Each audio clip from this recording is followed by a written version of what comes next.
जिंदगी की राहों में कुछ सफर ऐसे होते हैं जो हमारे दिल पर अमिट छाप छोड़ जाते हैं। यह कहानी भी एक ऐसे ही सफर की है, जहां दो अजनबी एक ट्रेन में मिले और उनकी जिंदगी हमेशा के लिए बदल गई।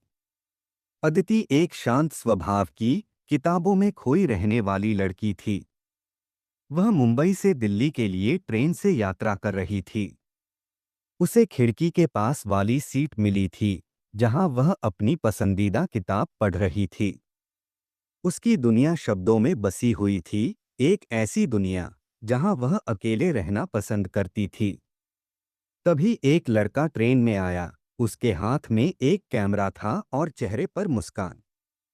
माफ कीजिए, यह सीट मेरी है, उसने कहा। अदिति ने सिर उठाकर देखा। सामने आरव खड़ा था, एक मुसाफिर जो जिंदगी को तस्वीरों में कैद करता था। वो एक फोटोग्राफर था, हंसमुख और जिंदादिल। शुरू में दोनों चुपचाप बैठे रहे, पर जैसे जैसे सफर आगे बढ़ा, बातों का सिलसिला शुरू हो गया।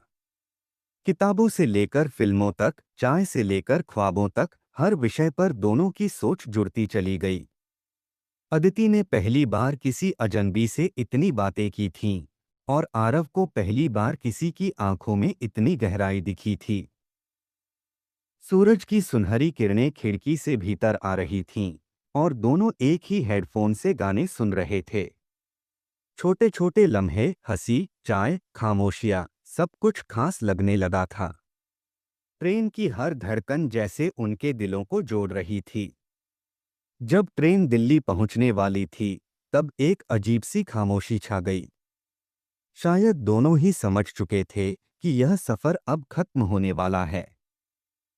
अदिति ने धीमे स्वर में कहा, अच्छा, अलविदा। आरव ने मुस्कुराकर जवाब दिया, या फिर अगली ट्रेन में फिर मिलते हैं। अलविदा की जगह उम्मीद ने ले ली। उन्होंने एक दूसरे का नंबर लिया, कोई वादा नहीं किया, पर आंखों में एक नई शुरुआत की चमक थी।